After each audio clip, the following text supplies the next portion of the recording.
Shri SJR Kumar, ഇപ്പോൾ RG Radhakrishnan പറഞ്ഞ അദ്ദേഹത്തിൻ്റെ വാക്കുകൾ നോക്കുകയാണെങ്കിൽ ഈ എക്സിക്യൂട്ടീവ് ഓർഡർ ഇറങ്ങുന്നതിന് മുൻപേ തന്നെ അവിടെ നിന്നും സ്വർണ്ണപ്പാളികൾ മാറ്റിയിട്ടുണ്ടാകാം എന്ന സംശയമാണ് മുൻ തിരുവാഭരണ കമ്മീഷണർ കൂടിയായ RG രാധാകൃഷ്ണൻ പങ്കുവെക്കുന്നത്.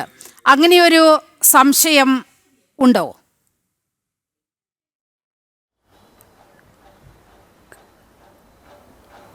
ഹലോ, എനിക്ക് അദ്ദേഹത്തിൽ നിന്ന് ഒരു ക്ലാരിഫിക്കേഷൻ കിട്ടിയാൽ കൊള്ളാം. കേട്ടില്ല കേട്ടോ. അദ്ദേഹം ഇപ്പോഴും ചാനലിലുണ്ടെങ്കിൽ എനിക്ക് ക്ലാരിഫിക്കേഷൻ അദ്ദേഹത്തോട്. ശ്രീ RG രാധാകൃഷ്ണൻ, കാരണം അദ്ദേഹം വളരെ പ്രധാനപ്പെട്ട ഒരു ശ്രീ SJR കുമാർ, അതായത് അദ്ദേഹത്തെ പോലൊരു വ്യക്തി ഇന്ന് ഈ പറഞ്ഞ ചർച്ചയിൽ പങ്കെടുക്കുന്നു നമ്മളോടൊപ്പം എന്നറിഞ്ഞത് വളരെ സന്തോഷമുണ്ട്. കേൾക്കാൻ സാധിക്കുന്നുണ്ടോ? ഹലോ, പോയത് രാധാകൃഷ്ണൻ സാർ, അങ്ങേക്ക് കേൾക്കുന്നുണ്ടോ? ഹലോ, കേൾക്കുന്നുണ്ടോ?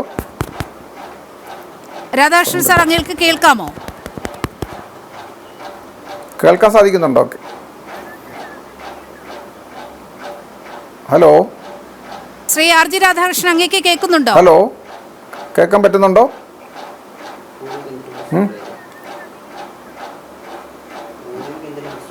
ഒരു സെക്കൻഡ് സാർ, അതൊന്ന് ക്ലിയർ ആക്കിയതിന് ശേഷം വരാം. അങ്ങ് തുടരൂ.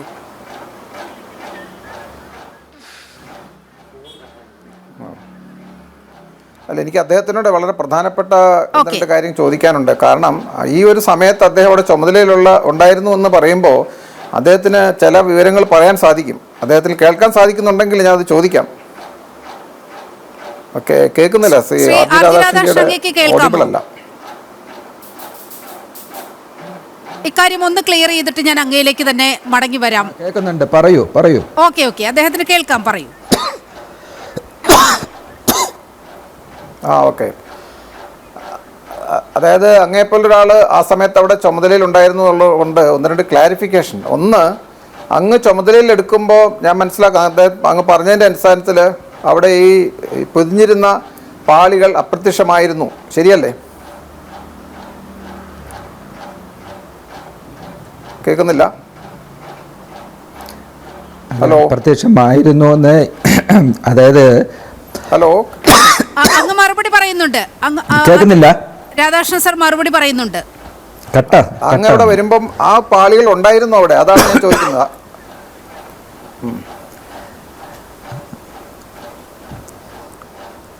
അല്ല, ഞാൻ അവിടെ വന്നതിന് ശേഷം എനിക്ക് ശബരിമല പോയി പരിശോധിക്കേണ്ട ഒരു സാഹചര്യം അവിടെ ഉണ്ടായിട്ടില്ല. കാരണം അന്ന് ഇതിനെ സംബന്ധിച്ച് വിവാദങ്ങളോ അതാ പറയുന്നത്. കേൾക്കാമോ?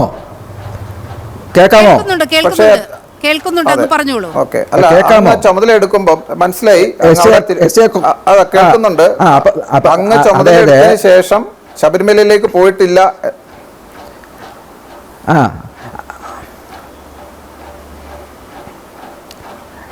ഇല്ല, എനിക്ക് പോകേണ്ട സാഹചര്യം വന്നിട്ടില്ല. കാരണം എന്ന് വെച്ച് കഴിഞ്ഞാൽ ഈ ഹൈക്കോടതി എന്നെ ഉത്തരവാദിത്തം ഏൽപ്പിച്ചതനുസരിച്ച് എനിക്ക് ഏകദേശം ഒരു 2-2.5 മാസക്കാലത്തോളം അവിടെ തന്നെ ഡ്യൂട്ടി ഉണ്ടായിരുന്നു.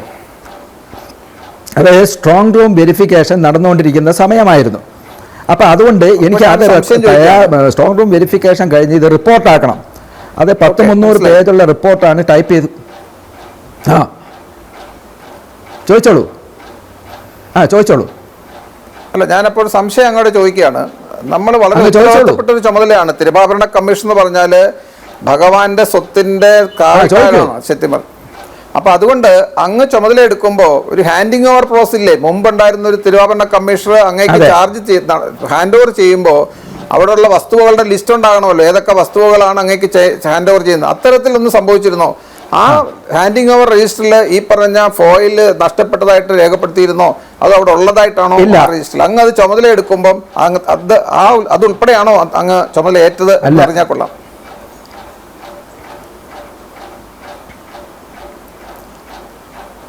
അല്ല, തിരുവാഭരണം കമ്മീഷണറെ സംബന്ധിച്ചിടത്തോളം തിരുവാഭരണം മുൻ കമ്മീഷണറിൽ നിന്നും ഇത്തരത്തിലുള്ള ഉരുപ്പടികൾ ഒന്നും തന്നെ ഒരു ക്ഷേത്രത്തിലും 1252 ക്ഷേത്രത്തിലും തിരുവാഭരണങ്ങളുണ്ട്. ഈ തിരുവാഭരണങ്ങൾ ഹാൻഡ് ഓവർ ചെയ്യുന്നത് ബന്ധപ്പെട്ട എക്സിക്യൂട്ടീവ് ഓഫീസർ അല്ലെങ്കിൽ അഡ്മിനിസ്ട്രേറ്റീവ് ഓഫീസർ. ഇതിൻ്റെ മൊത്തം ചാർജും ഇരിക്കുന്നത് അഡ്മിനിസ്ട്രേറ്റീവ് ഓഫീസറുടെ കയ്യിലാണ് ഇതിരിക്കുന്നത്. ചാർജ് മഗസറും രജിസ്റ്ററും 4-ാം നമ്പർ രജിസ്റ്ററും എല്ലാം കീപ്പ് ചെയ്യുന്നത് അവിടുത്തെ അഡ്മിനിസ്ട്രേറ്റീവ് ഓഫീസറാണ്. അതായത് ക്ഷേത്രത്തിലെ ഒരു മാനേജർക്ക് തുല്യമുള്ള ഒരു പോസ്റ്റാണ്. അപ്പം വലിയ ക്ഷേത്രമായതുകൊണ്ട് അതിനൊരു എക്സിക്യൂട്ടീവ് ഓഫീസറും കൂടെ ഉണ്ട്. അപ്പോൾ അവർ തമ്മിലാണ് അടുത്ത വരുന്ന ആൾക്കാർ ഇതിനെ അടുത്ത ആൾക്ക് ഹാൻഡ് ഓവർ ചെയ്യുന്നതും സ്ട്രോങ് റൂം തുറക്കുന്നതും അതെല്ലാം അവർ തമ്മിലുള്ള ഹാൻഡ് ഓവർ ചെയ്യുന്ന പ്രക്രിയയാണ് അവിടെ നടന്നു വരുന്നത്. തിരുവാഭരണ കമ്മീഷനെ സംബന്ധിച്ചിടത്തോളം ഒരു അമ്പലത്തിലെയും ഉരുപ്പടികൾ അടുത്ത ആളിൽ നിന്ന് ഏറ്റുവാങ്ങുകയോ തിരിച്ച് അടുത്ത ആളിന് കൊടുക്കുകയോ ചെയ്യുന്ന പ്രോസസ്സിംഗ് ഇല്ല. നമ്മുടെ ഓൺലി ഓഫീസ് വർക്കാണ്. ഓഫീസ് വർക്ക് എന്ന റിട്ടേൺ ഫയൽസ് നമുക്ക് തരുന്ന ഇൻഫർമേഷൻ അനുസരിച്ച് നമ്മുടെ അവിടെ പോയി നമ്മുടെ ഡ്യൂട്ടി ചെയ്യുക, അത് മാത്രമാണ്. അതിന് മഗസർ തയ്യാറാക്കുക, അങ്ങനെയുള്ള പ്രോസസ്സാണ് തിരുവാഭരണ കമ്മീഷനെ സംബന്ധിച്ച് ചെയ്യുന്നത്. അതായത് ഞാൻ ഒന്ന് അഡീഷണൽ ആയിട്ട് ഞാൻ ഒന്ന് ചോദിച്ചുകൊള്ളട്ടെ. 2019 രജിസ്റ്ററിലും മഹസറിലും ഈ ദ്വാരപാലക പാളിയെക്കുറിച്ച് എന്താണ് പറയുന്നത്? അത് സ്വർണ്ണപ്പാളി എന്നാണോ ചെമ്പ് പാളി എന്നാണോ 2019 മഹസറിൽ കാണുന്നത്?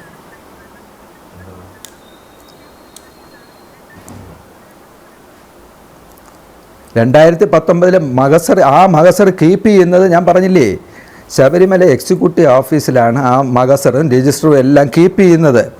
അപ്പോൾ ആ സാധനം അത് പരിശോധന ഉദ്യോഗസ്ഥർ ഇപ്പം എന്തെങ്കിലും ഒരു ഡിസ്പ്യൂട്ട്, ഞാനിരിക്കുമ്പോൾ എന്തെങ്കിലും ഒരു ഡിസ്പ്യൂട്ട് ഉണ്ടായെന്ന് വെക്കുക, അപ്പോൾ ഞാൻ അവിടെ ചെല്ലണം, ഞാൻ പരിശോധിക്കപ്പെടണം. അത് പരിശോധിച്ച് ഞാൻ അപ്പോഴും റിപ്പോർട്ട് കൊടുക്കണം. പക്ഷേ അങ്ങനെ ഒരു ഡിസ്പ്യൂട്ട് അന്ന് ഉണ്ടാവാത്തടത്തോളം കാലം ഇവരെ കൊണ്ടുവരുന്ന സാധനം അവർ സ്വാഭാവികമായിട്ടും മഗസർ എഴുതി അതിനകത്ത് എൻട്രി ചെയ്യണം. അത് സ്വാഭാവികമായിട്ട് എല്ലായിടത്തും ചെയ്യേണ്ട ഒരു സംഗതിയാണ്. അപ്പോൾ അത് ഡിസ്പ്യൂട്ട് ഉണ്ടായിരുന്നെങ്കിൽ അതിൻ്റെ ഇൻറ്റിമേഷൻ എനിക്ക് കിട്ടും, അല്ലെങ്കിൽ പബ്ലിക് പറഞ്ഞെങ്കിലും അറിയും. അങ്ങനെ ഞാനൊരു ഡേറ്റ് ഫിക്സ് ചെയ്ത് അവിടെ പോയി ഇത് പരിശോധനയ്ക്ക് വിധേയമാക്കും. അത് സ്വാഭാവികമാണ്. പക്ഷേ അങ്ങനെ ഒരു സാഹചര്യം അന്ന് ഉണ്ടാകാത്തതുകൊണ്ട് അത് നടന്നിട്ടില്ല. അപ്പോൾ ആ രജിസ്റ്ററും മഗസറും എല്ലാം കീപ്പ് ചെയ്യുന്നത് എക്സിക്യൂട്ടീവ് ഓഫീസിലും അഡ്മിനിസ്ട്രേറ്റീവ് ഓഫീസറുടെ ഓഫീസിലുമാണ് സൂക്ഷിക്കുന്നത്. യെസ്, ശ്രീ SGR കുമാർ, ഈ എക്സിക്യൂട്ടീവ് ഓഫീസർ എന്നൊക്കെ പറയുന്നത് അറിഞ്ഞാൽ കൊള്ളാം. അതായത് എനിക്കൊരു അദ്ദേഹത്തിന് പോകുന്നതിന് മുമ്പ് 1-2 കാര്യം കൂടെ അറിഞ്ഞാൽ കൊള്ളാം. അല്ല, 1-2 വിഷയം കൂടെ അദ്ദേഹത്തിന് അറിയാനുണ്ട്. അദ്ദേഹം ഇങ്ങനെ ചെന്നൈയിൽ പോയിട്ട് ഈ വസ്തുക്കൾ തിരികെ കൊണ്ടുവരാൻ ശ്രമിക്കുമ്പോ കേൾക്കുന്നില്ല കേട്ടോ. ശ്രീ SGR കുമാർ, താങ്കൾ പറയുന്നത് അദ്ദേഹം കേൾക്കുന്നുണ്ട്. ചെറിയൊരു ഡിലേ വരുന്നതേ ഉള്ളൂ. അദ്ദേഹം മറുപടി പറഞ്ഞോളൂ. അതെ, ഞാൻ ചോദിക്കുന്നത് ഇദ്ദേഹം ചെന്നൈയിൽ പോയിട്ട് ഈ വസ്തുക്കൾ അവിടെ ഈ സ്മാർട്ട് ക്രിയേഷൻസിന്റെ കയ്യിൽ ഈ സ്വർണം ഇലക്ട്രോപ്ലേറ്റ് ചെയ്യാനായിട്ട് ഏൽപ്പിക്കാൻ പോയി എന്ന് പറയുമ്പോൾ അവിടെ ഒരു ചോദ്യം വരുന്നത്, അത്തരത്തിൽ ഇലക്ട്രോപ്ലേറ്റ് ചെയ്യാനായിട്ട് അങ്ങോട്ട് പോകുമ്പോൾ എന്ത് വസ്തുവാണ് അവിടെ ഇലക്ട്രോപ്ലേറ്റ് ചെയ്യാൻ കൊണ്ടുവന്നതെന്ന് അദ്ദേഹത്തിന് മനസ്സിലാകണമല്ലോ. അല്ലെങ്കിൽ എന്ത് അടിസ്ഥാനത്തിലാണ് അങ്ങോട്ട് പോയി ഇത് അവർക്ക് ഹാൻഡ് ഓവർ ചെയ്യുക? കാരണം ഏതാണ്ട് 29 ദിവസത്തോളം ഇവിടുന്ന് അഴിച്ചുകൊണ്ടുപോയ വസ്തു ഈ ഉണ്ണികൃഷ്ണൻ പോറ്റി എന്നുള്ള ഒരാളുടെ കൈവശം ഇരിക്കുകയും അതവിടെ കൊണ്ടുവരുമ്പോൾ തീർച്ചയായിട്ടും അങ്ങോട്ട് എത്തുമ്പോൾ അങ്ങ് ചുമതലയേൽക്കുന്നതിന് മുമ്പാണ് കൊണ്ടുപോയെങ്കിൽ എന്ത് വസ്തുവാണ് അങ്ങ് പോയി ഈ ഹാൻഡ് ഓവർ ചെയ്യുന്നതെന്ന് അദ്ദേഹത്തിന് അങ്ങക്കൊരു ഊഹം ഉണ്ടാവുമല്ലോ, അല്ലെങ്കിൽ എന്തെങ്കിലും ഒരു എഴുത്തോ എന്തെങ്കിലും ഉണ്ടാവില്ലേ? അത് ചെമ്പാണോ സ്വർണ്ണമാണോ എന്ന് എങ്ങനെ മനസ്സിലാക്കിയിട്ടാണ് അങ്ങോട്ട് പോവുകയും ഇത് അവിടെ സ്വർണ്ണം പൂശാൻ ഏൽപ്പിക്കുകയും ചെയ്യുന്നത്? അപ്പോൾ തീർച്ചയായിട്ടും അങ്ങയുടെ കയ്യിൽ അതിനൊരു റെക്കോർഡ് ഉണ്ടാവും. 2, ഇത് മടങ്ങി വന്നപ്പോൾ ഇത് ഈ ശബരിമല ക്ഷേത്രത്തിൽ സ്വർണം പൂശിന് ശേഷം എത്തുമ്പോൾ അതിന് തൂക്കം എടുത്തിരുന്നോ, അത് എത്രത്തോളം സ്വർണ്ണം ഉപയോഗിച്ചു? ഈ 2 കാര്യങ്ങളും കൂടെ ഒന്ന് അറിഞ്ഞാൽ കൊള്ളാം.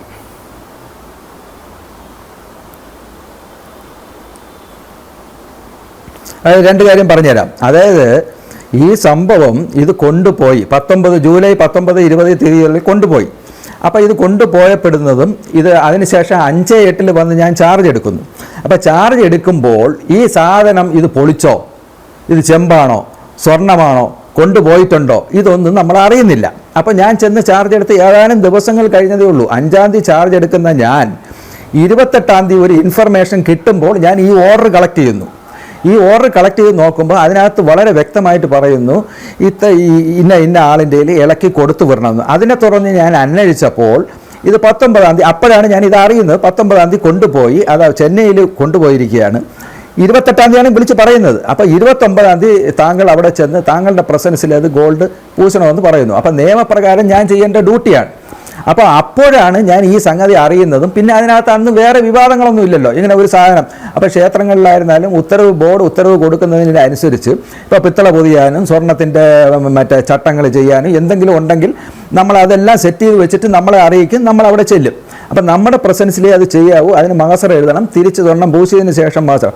അപ്പോൾ അങ്ങനെ ഞാൻ 29-ാം തീയതി രാവിലെ, ഞാനിത് ആദ്യം പറഞ്ഞു, 29-ാം തീയതി രാവിലെ ചെന്നൈ സ്മാർട്ട് ക്രിയേഷൻസിൽ ചെല്ലുമ്പോൾ ഈ പറയുന്ന ഉണ്ണികൃഷ്ണൻ പോറ്റിയും അദ്ദേഹമാണല്ലോ ഇത് കൊണ്ടുവരുന്നത്, അദ്ദേഹമാണ് അവിടെ കൊണ്ടുവരുന്നത്. അപ്പം വേറെ ആരും അതിന് അക്കമ്പനി ചെയ്തിട്ടില്ല. ദേവസ്വം ഉദ്യോഗസ്ഥന്മാരാരും വേറെ ആരും അവിടെ ഇല്ല, ഞങ്ങളാണ് പോകുന്നത്. ഞാൻ എൻ്റെ ഓഫീസിലെ സൂപ്രണ്ട്, ഞാൻ സ്മിത്തിനെ കൊണ്ടുപോകുന്നു. അവിടെ ചെന്ന് സ്മാർട്ട് ക്രിയേഷൻസിൻ്റെ എക്സിക്യൂട്ടീവ് ഡയറക്ടറുണ്ട്, ഉണ്ണികൃഷ്ണൻ പോറ്റിയുണ്ട്. എല്ലാവരെയും മുമ്പേ കൊണ്ടുവയ്ക്കുന്നത് ഈ 14 പീസുള്ള ചെമ്പ് പാളികളാണ്. അപ്പോൾ ആ ചെമ്പ് പാളികൾ എൻ്റെ ഡ്യൂട്ടി അനുസരിച്ച് ഞാനത് തൂക്കി നോക്കി മഹസർ എഴുതി അവിടെ നിർത്തുന്നു. ഇത് എൻ്റെ പ്രസൻസിൽ പ്ലേറ്റ് ചെയ്ത് നമ്മുടെ കയ്യിൽ തിരിച്ചു പോകാനുള്ള ഉത്തരവില് ഇത്ര ഒരു ചെമ്പാണ് അവിടെ ചെല്ലുന്നതും അത് സ്മാർട്ട് ക്രിയേഷനിലായിരുന്നു ദൗത്യം എന്നാണ് ഞാൻ ചോദിച്ചത്.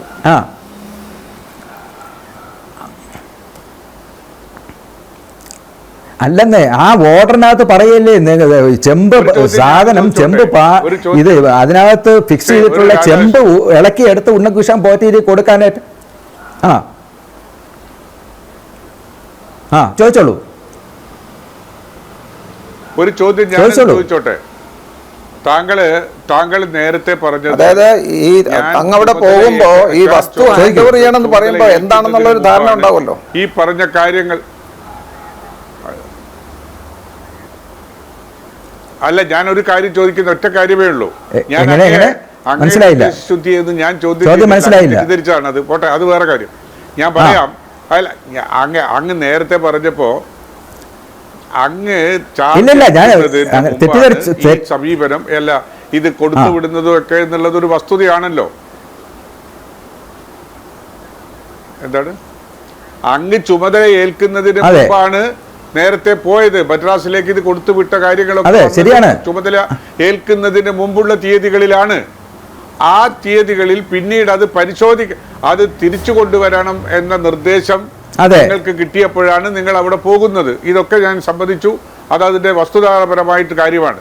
പക്ഷേ ഒരു ഒറ്റ ചോദ്യം എനിക്കുള്ളത്, ഇങ്ങനെ ഒരു കൊടുത്തുവിടുന്ന കാര്യത്തിൽ ദേവസ്വം മാനുവൽ പ്രകാരം അതൊരു ശരിയായ നടപടിക്രമമല്ല എന്ന് ഏതെങ്കിലും അവസരത്തിൽ അങ്ങയുടെ മേലധികാരികൾക്കോ ബോർഡിനോ ഒരു നോട്ട് കൊടുക്കുകയുണ്ടായിട്ടുണ്ടോ?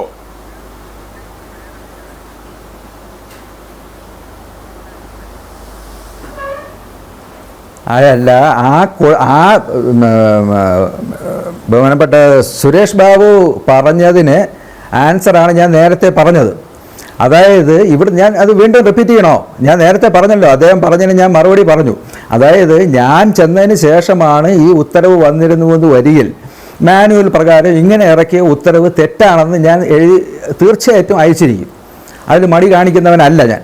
അപ്പോൾ പക്ഷെ ഇത് എല്ലാം ഈ ഓർഡർ 5 ഇറക്കി 1 മാസം കഴിഞ്ഞ് ഞാൻ ചാർജ് എടുക്കുന്നു. അതിനു മുമ്പ് 7-ാം മാസത്തിൽ 19-ാം തീയതി ഇതെല്ലാം കൂടെ ഇളക്കി.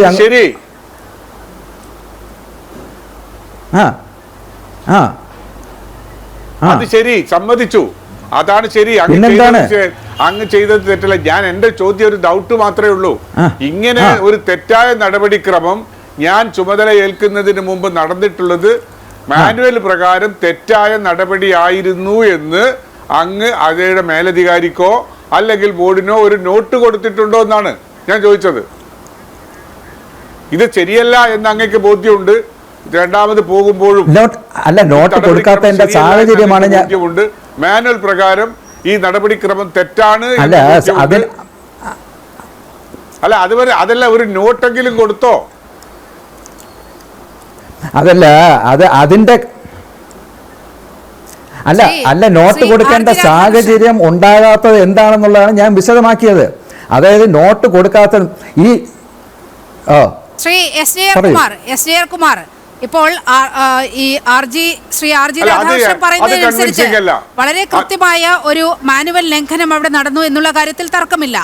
ഇവിടെ ഉണ്ണികൃഷ്ണൻ പോറ്റിയുടെ കയ്യിൽ 39 ദിവസമാണ് ഇത്തരത്തിൽ ഒരു വസ്തു കൊടുത്തുവിടുന്നത്. ഇപ്പോൾ ആർ ജി രാധാകൃഷ്ണൻ പറയുന്നതനുസരിച്ച് 2019 ഈ ഓർഡർ ഇറങ്ങുന്നതിന് മുമ്പെയൊക്കെ ഒരുപക്ഷെ അവിടെ നിന്ന് പൊളിച്ചു കൊണ്ടുപോയി കാണാം എന്നതാണ് അദ്ദേഹം ഉന്നയിക്കുന്ന സംശയം. മാത്രവുമല്ല, എല്ലാ മാനദണ്ഡങ്ങളും കാറ്റിൽ പറത്തിക്കൊണ്ട് ഇത്തരത്തിൽ സ്വർണ്ണപ്പാളികൾ 39 ദിവസം ഉണ്ണികൃഷ്ണൻ പോറ്റിയുടെ കൈവശം വയ്ക്കാൻ എങ്ങനെയാണ് ദേവസ്വം ബോർഡിന് അങ്ങനെ ഒരു നടപടിക്രമത്തിലേക്ക് എങ്ങനെ പോകാൻ കഴിയും? ഈ 39 ദിവസം എന്ന് പറയുന്നത് ചില്ലറ സമയമൊന്നുമല്ല. അതിനിടയിൽ ഒട്ടേറെ മാനിപ്പുലേഷൻസിന് സാധ്യതയുണ്ട്. അപ്പോൾ വലിയ ദുരൂഹതയില്ലേ ഈ 39 ദിവസങ്ങളിൽ ഇയാൾ എന്ത് ചെയ്തു എന്നുള്ള കാര്യം വളരെ കൃത്യമായി അന്വേഷണ വിധേയമാക്കേണ്ടതല്ലേ ശ്രീ SJR കുമാർ?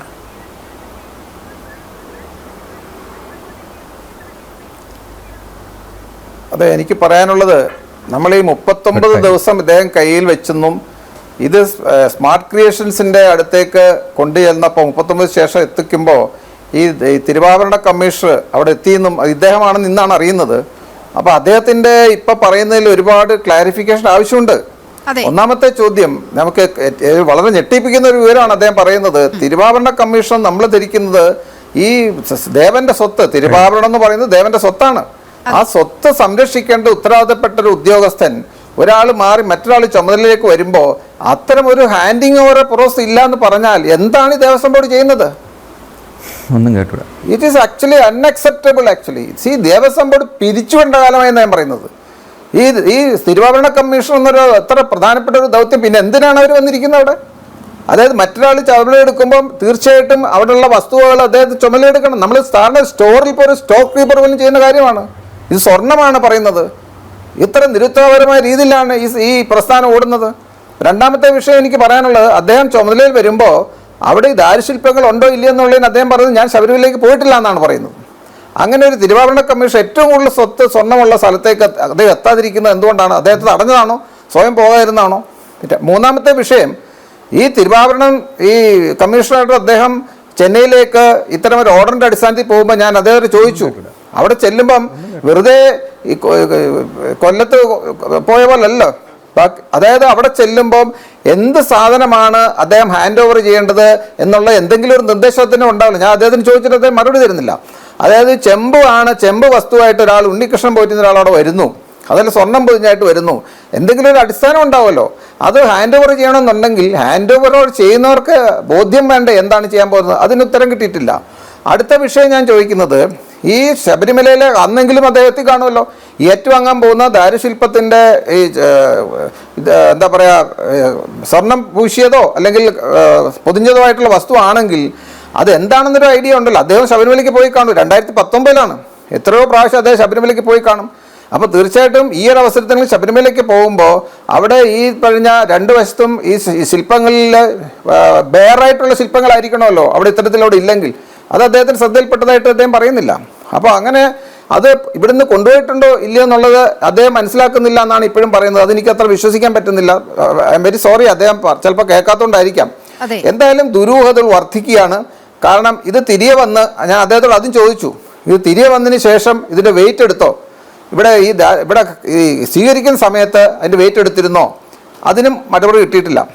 പിന്നെ അതിലൊക്കെ അതിശയിപ്പിക്കുന്ന മറ്റൊരു കാര്യം അദ്ദേഹം പറഞ്ഞത്, ഈ അവിടെ റെക്കോർഡിൽ ഈ വിജയമല്യ ഈ ഇത്രത്തോളം കോടാനുകോടി രൂപയുടെ സ്വർണം അവിടെ നൽകി, അതെല്ലാം പലതരത്തിലൊക്കെ പൊതിഞ്ഞു വന്നതിന് ശേഷം ഇതൊന്നും റെക്കോർഡിലില്ല എന്ന് അദ്ദേഹം പറയുകയും, മറ്റൊരു കാര്യം അദ്ദേഹം പറഞ്ഞ് ഒരു കാരണവശാൽ റെക്കോർഡ് നശിപ്പിക്കാൻ പറ്റില്ല എന്നും പറഞ്ഞു. പക്ഷേ ഇത് രണ്ടും ഒത്തുചേരുന്ന വിഷയമല്ല. കാരണം ഇത് റെക്കോർഡിൽ സൂക്ഷിക്കാതെ എങ്ങനെയാണ് സ്റ്റോക്ക് എടുക്കുക? അപ്പോൾ ഈ തിരുവാഭരണ കമ്മീഷൻ എന്നുള്ള ഉദ്യോഗത്തിൽ വെറുതെ ഇരിക്കുകയാണ് ഒരു കസേരയിൽ. അതായത് അവിടെയുള്ള കാര്യങ്ങൾ സ്റ്റോക്ക് എടുക്കണ്ടേ? ഇപ്പോൾ സ്റ്റോക്കിലില്ലെങ്കിൽ അത് പരിശോധിക്കണ്ടേ? ഇപ്പോൾ സ്റ്റോക്കിലില്ലാത്ത വസ്തു അവിടെ കാണുന്നുണ്ടെങ്കിൽ എന്തുകൊണ്ടില്ല, അത് നടപടിയെടുക്കണ്ടേ? അതല്ലാതെ സ്റ്റോക്കിലുണ്ടെങ്കിൽ അത് മാറ്റാൻ പറ്റില്ല എന്നാണോ? പക്ഷേ നമ്മൾ കാണേണ്ട കാര്യം, ഈ സ്വർണം വരെ അവിടെ നിന്ന് അടിച്ചു മാറ്റിക്കൊണ്ട് പോകുന്ന ഒരു ടീം അവിടെ ഉള്ളപ്പോൾ ഈ സ്റ്റോക്ക് രജിസ്റ്ററാണ് അവിടെ കാര്യം. അപ്പോൾ വളരെ ദുരൂഹതകൾ വർദ്ധിക്കുകയാണ് ദിവസം ഓരോ മണിക്കൂറുകളിലും ഞാൻ കാണുന്ന അതാണ്. അപ്പോൾ ഇപ്പോൾ ഇദ്ദേഹം പറയുന്നത് സ്റ്റോക്ക് രജിസ്റ്റർ ഇല്ല, സ്റ്റോക്ക് രജിസ്റ്റർ തിരുത്താൻ പറ്റില്ല. അവർ കൊണ്ടുപോയത് ചെമ്പാണെന്ന് പറയുന്നു എന്നാണ് അദ്ദേഹം പറയുന്നത്. അവിടെ അദ്ദേഹം പോയി സ്വീകരിച്ച് ഈ സ്മാർട്ട് ക്രിയേഷൻസ് കൊടുക്കേണ്ട വസ്തു എന്താണെന്നുള്ളതിന് യാതൊരു ക്ലാരിറ്റി ഇല്ല. അദ്ദേഹം വെറുതെ പോയിട്ട് അവിടെ ഉണ്ണികൃഷ്ണൻ പോറ്റി കൊണ്ടുവരുന്ന എന്തോ അത് അവരെ ഏൽപ്പിക്കുകയാണ്. മടങ്ങി വന്നിട്ട് ഇതിന്റെ സ്വർണത്തിന്റെ വെയിറ്റ് എടുത്തെന്ന് ചോദിക്കുമ്പോൾ, അല്ലെങ്കിൽ മൊത്തത്തിൽ വെയിറ്റ് എടുത്തു നോക്കി അതിന് ഉത്തരവില്ല. ഈ സ്റ്റോക്ക് ഹാൻഡ് ഓവർ ചെയ്യുന്ന വെച്ചാൽ അങ്ങനെ പതിവില്ല, സ്റ്റോക്ക് രജിസ്റ്ററിൽ എൻട്രി ചെയ്തിട്ടില്ല. ദേവസ്വം ബോർഡ് എന്താണ് ചെയ്യുന്നത്? നമുക്ക് ബോധ്യമാവുന്ന ചില കാര്യങ്ങൾ, ഈ തിരുവാഭരണ കമ്മീഷണർ എന്ന് പറയുന്ന പദവി ഒരു ആലങ്കാരിക പദവി മാത്രമാണോ? ഈ ദൗത്യം ചെയ്യുന്നത് അവിടെ എക്സിക്യൂട്ടീവ് ഓഫീസർ അടക്കം വളരെ കൃത്യമായി ദേവസ്വം ബോർഡിന് ഭരിക്കുന്ന കക്ഷിക്ക് താല്പര്യമുള്ള ആളുകളാണോ ഈ സംവിധാനങ്ങളെല്ലാം നിയന്ത്രിക്കുന്നത് എന്ന വളരെ ഗുരുതരമായ ചോദ്യമാണ് RG രാധാകൃഷ്ണന്റെ ചില വാക്കുകളിലൂടെ നമുക്ക് മനസ്സിലാക്കേണ്ടത്. സ്വാഭാവികമായും വളരെ കൃത്യമായി ദേവസ്വം വിജിലൻസ് എന്ന് പറയുന്ന ആ സംവിധാനം അന്വേഷിച്ചത് കൊണ്ട് മാത്രം ഈ കൊള്ള വെളിച്ചത്ത് വരുമോ? ഇതിൽ വളരെ കൃത്യമായി BJP ആവശ്യപ്പെടുന്ന പോലെ, ഹൈന്ദവ സംഘടനകൾ ആവശ്യപ്പെടുന്നത് പോലെ CBI അന്വേഷണം, കേന്ദ്ര ഏജൻസിയുടെ അന്വേഷണമാണ് അനിവാര്യം എന്ന ഘട്ടത്തിലേക്കാണ് ഇപ്പോൾ ഈ GR രാധാകൃഷ്ണന്റെ വാക്കുകൾ കൂടി ചേർത്ത് വായിക്കുമ്പോൾ നമുക്ക് മനസ്സിലാക്കേണ്ടത്. ഒരു ഉപജാപക വൃന്ദം, ഗൂഢസംഘം, കൊള്ള സംഘം തിരുവിതാംകൂർ ദേവസ്വം ബോർഡിനെ ഭരിക്കുന്നു എന്ന് തന്നെയാണ് നമ്മൾ അനുമാനിക്കേണ്ടത്.